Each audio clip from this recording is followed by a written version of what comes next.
So and the kids are all right. Two teenage kids of a lesbian couple track down their sperm donor dad, and then there's a great scene where you are going over to meet Annette Bening and Julianne Moore and the kids for dinner. And you start out charmingly. But eventually, as you can see, you become less attractive, but yet you remain sympathetic. This seems to be your superpower, that you can play these characters and still have us like you. How do you do this? I don't know.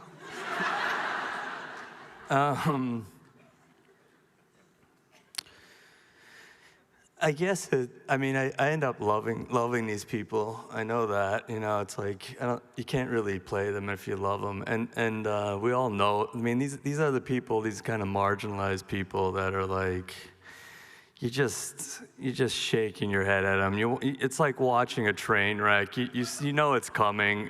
They're built for it. And just there's still something so innocent in it all. He really does think that he can be with her. Yes.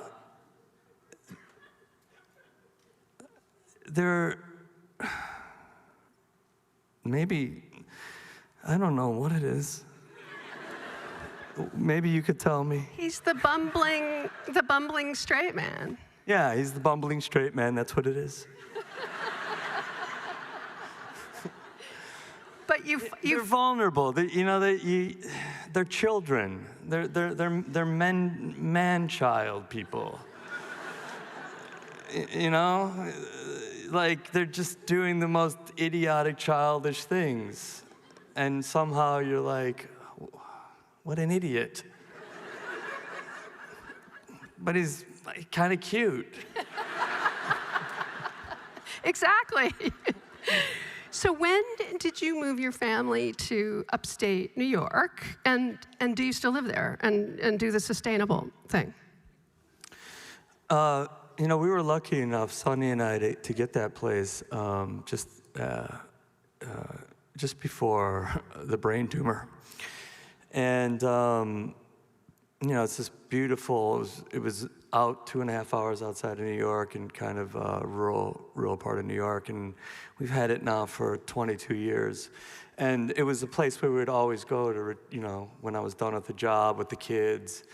And then we moved to LA, and I was doing everything here, and my brother passed away in 2008, and Los Angeles just became a very kind of haunted place, and we were like, hey, let's take the kids, let's give them a life in the country. They could run around naked, they could, find toads and frogs and snakes and, swim in the creek or the pond and,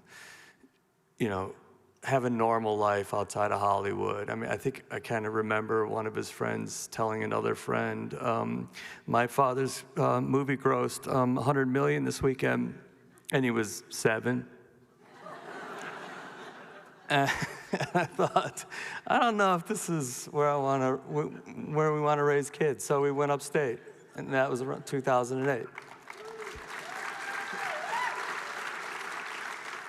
So one of my favorite stories, and I'm sorry if you've told it too many times, but I love it, it's when you got the part of the Hulk, when you got it.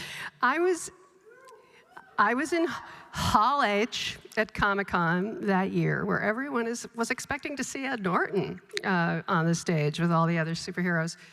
What happened? My dear friend, Robert Downey Jr., was, he's amazing. He was introducing me. He told me that I should play the Hulk, and it was going to be a big surprise for everybody.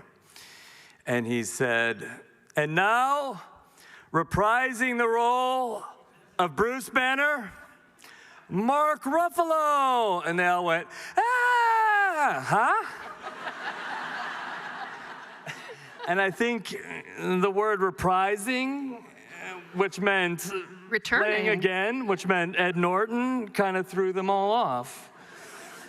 And so my big reveal was completely botched. And my stepping onto that stage was a huge disappointment right off the bat. But I remember you like waiting up in your house in. Oh, yeah, that part? Yeah. Yeah, so my lawyers. I feel like Graham Norton now. I mean, you're going to give me the story. I'm going to give you the story. I was told by my lawyer who's here tonight, Keith Clevin. Listen, go to bed, have a bag packed, look out the window at 3 a.m. If there's a car waiting for you, we made the deal. If not, go back to bed. That was the part I wanted. So the car was there. And the car was there. So Mike, I'm curious how it has been, how has this changed your life? It was a big play, and you played the part like 10 times. A lot. Is it a good thing? Is it limiting? Oh, it's amazing. I mean, it's been just amazing. It's been it's amazing. Just a huge blessing and a gift, and made so much more possible. It just opened up just an enormous amount of possibilities, but just also, figuring that out, figuring that technology out, and being kind of a pioneer in that technology, and getting to span this whole kind of crazy arc that Bruce Banner and the Hulk make over all of these films over the course of 12 years. And just getting to, develop this character and having the long period of time to do it. And it paid really well, which can't be discounted. But, I've tried to never, ever take anything just for money. I think I've done a good job. And I didn't take that just for money either. And there was something about that character. Yeah, I mean, it's this duality that keeps coming up in my work. It's like these two totally different people in one, and getting to explore that, and then coming into what happens to him as he integrates over the course of time, and that's just been kind of my journey as well. I was a scrappy, angry, young man. I know what that is, and at the same time I had just a gentle, sweet, sensitive side. And over time, I hope I've integrated at Sunrise. But I've gotten to say a lot in that work. A lot of personal things, oddly enough, in a superhero movie. Do you get involved in the scripts? Yeah, I mean, Kevin, what would you like to do? And he said, what would you do if you had a standalone Hulk movie? And I said, well, I'd like to take him from this raging maniac to kind of this integrated character. And he's like, okay, we'll do that over the course of 4 movies. We'll never give you a standalone Hulk. Let's just get that. Is that real? Is that Don't mean true? to burst your bubble, but that's just not gonna. I don't mean to burst your bubble either, but I don't mean to burst anyone's bubble, but that's not happening. So we'll do it over 4 movies. How's that sound?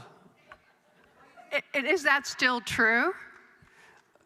As far as I know. I mean, I could talk more about it, but I've been told not to. But you have Captain America: Brave New World. That's next, right? Yeah. Yeah. In 2025. And are you allowed to talk about that? Yeah. Okay. It's going to be great.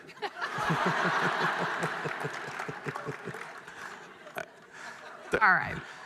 Guess what we're going to play now? It's Barry's looking. They literally have like a drone that follows me.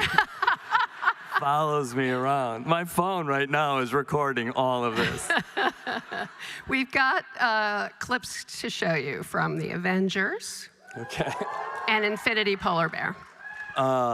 Okay, these are two opposite ends of the spectrum.